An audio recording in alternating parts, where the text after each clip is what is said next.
Remember the moment, not as a clear story, but as a feeling, a shift, a quiet, irreversible click somewhere deep inside you.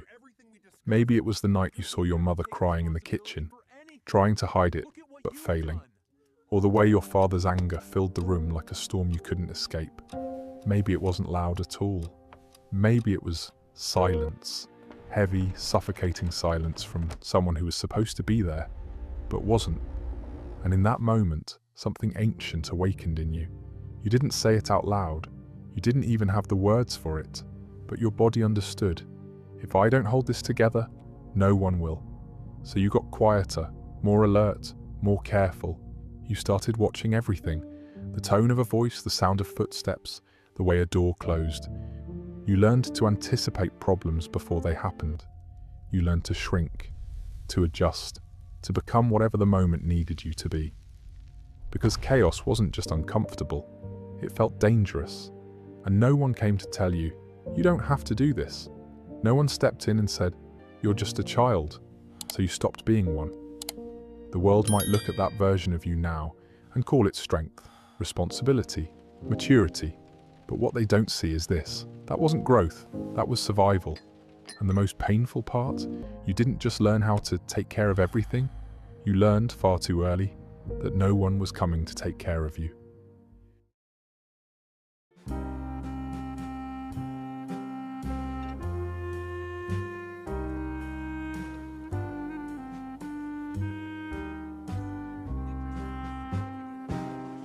People noticed you early on. They saw how quiet you were, how well behaved, how you never caused trouble, never demanded too much, never made things harder than they already were. And they smiled at you with admiration, tilting their heads slightly as they said it. You're so mature for your age. You're such an old soul. You're so responsible. And at first it felt good, because it was the only kind of validation you received. No one praised your joy. No one celebrated your curiosity, your messiness, your neediness. But they noticed your control, your composure, your ability to hold yourself together when everything around you was falling apart. So you leaned into it. You became the good child, the easy one, the one who didn't need anything. But here's what no one told you. That wasn't maturity. That was adaptation. That was a child learning in real time that having needs was inconvenient, maybe even dangerous, that expressing emotions could make things worse, that the safest way to exist was to take up as little space as possible. So you didn't grow up, you adjusted, you edited yourself, silenced parts of you, smoothed out your edges until you became someone who was easy to handle, easy to praise, easy to ignore, and the world rewarded you for it. But underneath that calm, composed exterior was not a wise, grounded child. It was a child who had been left alone with too much responsibility, and no one who thought to ask what it was costing them. There's a word for what happened to you, a clinical, almost sterile word that doesn't fully capture the weight of it. Parentification. It was first introduced by psychiatrist Ivan Bossomeni-Nagy, but you didn't need a definition to live it. You felt it every day. Parentification is what happens when the roles in a family quietly but completely reverse. When the child is no longer the one being cared for, but becomes the one doing the caring. There are two forms this can take. The first is instrumental parentification, the visible kind. This is where you became the functional adult in the household, cooking meals when no one else could, making sure your siblings were fed, dressed, and got to school, handling responsibilities that were far beyond your age. You were praised for being capable, reliable, so helpful. But behind that competence was a constant, low-level fear, because you knew if you dropped the ball, everything might fall apart. The second form is far quieter and far more damaging, emotional parentification. This is when you became the emotional support system for the very people who were supposed to support you. You listened to problems you were too young to understand. You absorbed feelings that weren't yours to carry.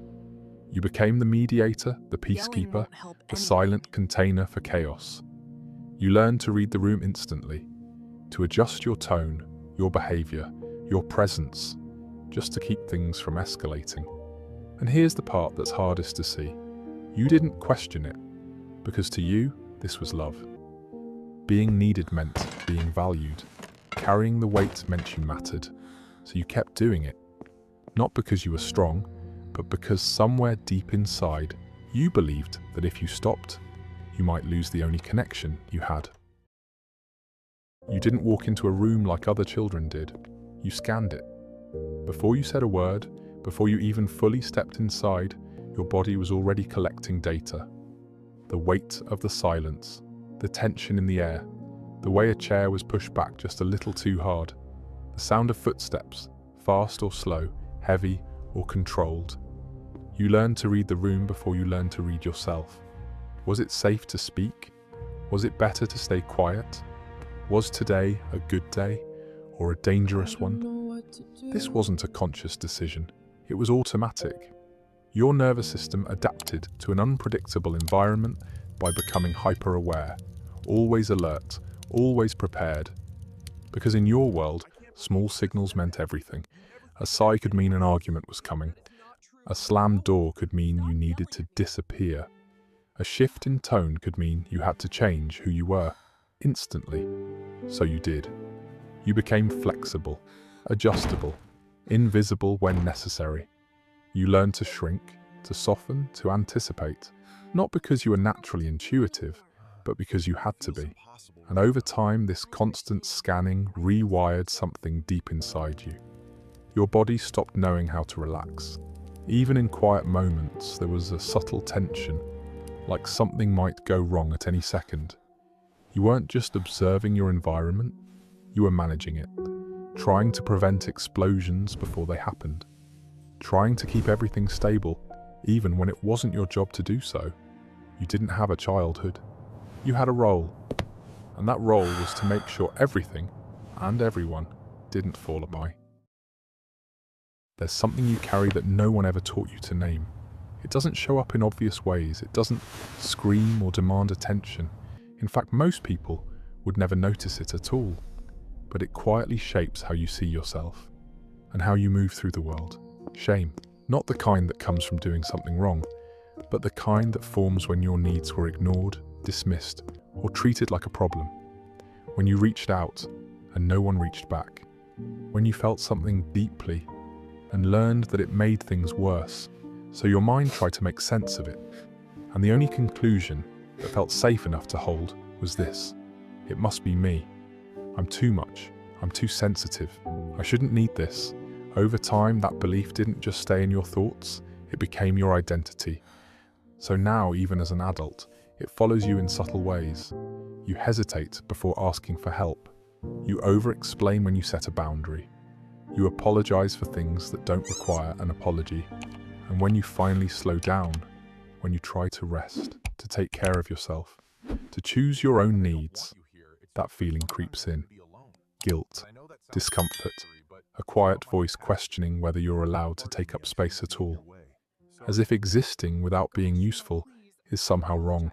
And the most difficult part is this: you don't recognize it as shame. It feels like truth. It feels like who you are, but it isn't. It's the emotional residue of a childhood where your needs were never held. And now, every time you begin to show up for yourself, that old voice rises again, gently pulling you back into silence.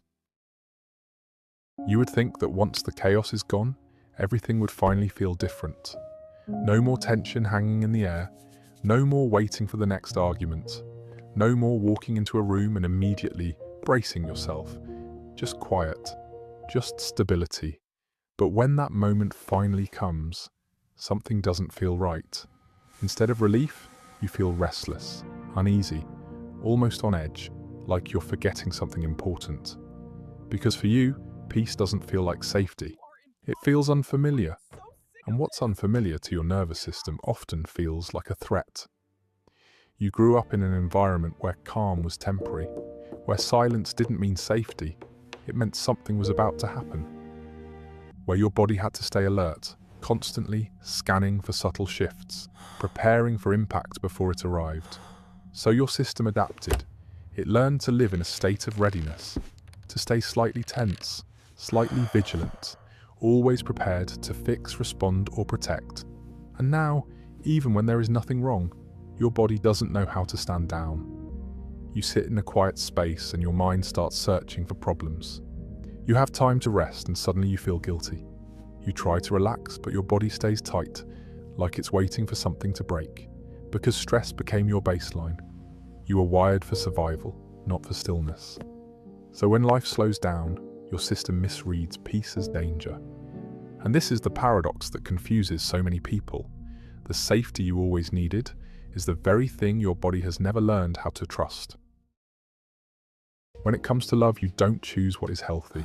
You choose what feels familiar.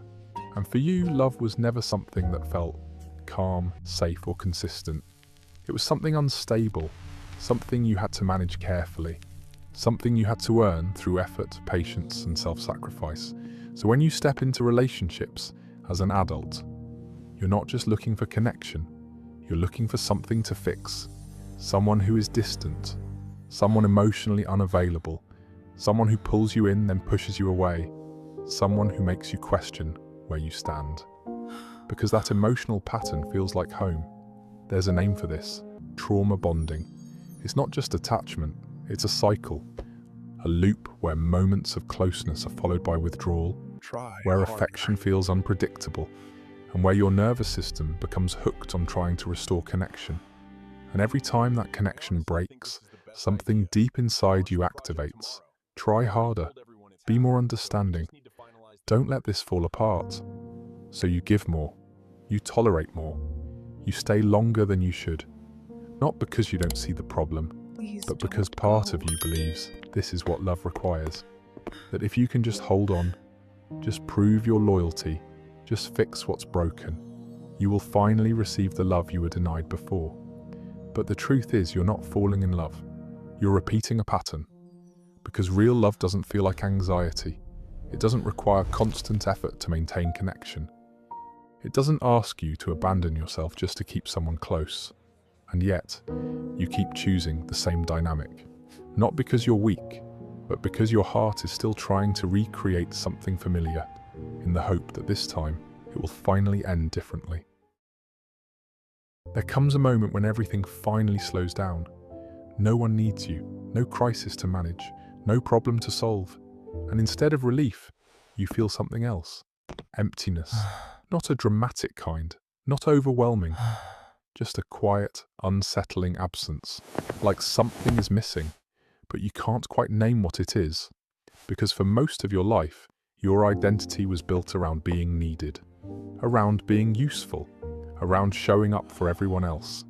You knew who to be in every situation. The helper, the fixer, the strong one.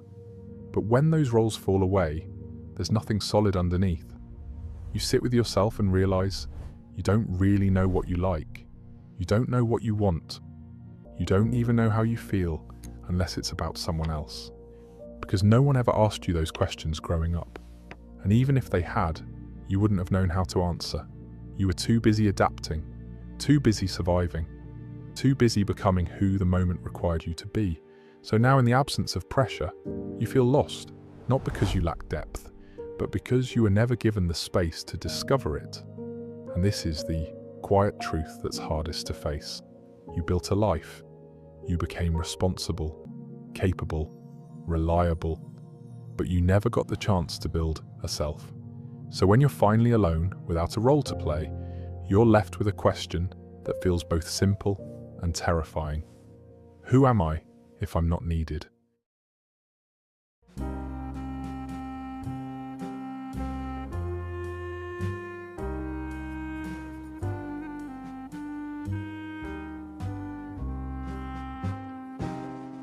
Healing doesn't begin with becoming stronger. It begins with allowing yourself to feel what you were never allowed to feel. Grief, not just for what happened, but for what never did. The safety you didn't have, the comfort you didn't receive, the childhood you had to trade for survival. And that grief can be heavy, uncomfortable, even confusing, because part of you still believes you shouldn't feel this way. that you should just move on. Be grateful, stay strong. But healing asks you to do the opposite. It asks you to be honest, to sit with that younger version of you, the one who had to grow up too fast, and finally say, you didn't deserve that. And it wasn't your fault. This is where reparenting begins. In the small, quiet moments, when anxiety rises and instead of pushing it away, you pause and remind yourself, you are safe now. You don't have to carry everything anymore. And it won't feel natural at first. Setting boundaries will feel wrong. Saying no will trigger guilt. Choosing yourself will feel unfamiliar, even selfish. Let it, because that discomfort isn't failure. It's evidence that something inside you is changing. Healing is not about becoming someone new. It's about slowly uncovering the person you never got to be. Learning what you like, what you need, what brings you peace, not because it's useful, but because it's yours. And maybe, for the first time, you begin to understand this. You don't have to earn love. You are allowed to exist as you are. If this video spoke to something deep inside you, consider subscribing to the channel. We explore the quiet, often invisible struggles people carry, and you're not alone in this. And if you're ready, share your story in the comments. The moment you realized you had to grow up too fast might help someone else feel seen too. Thank you for watching.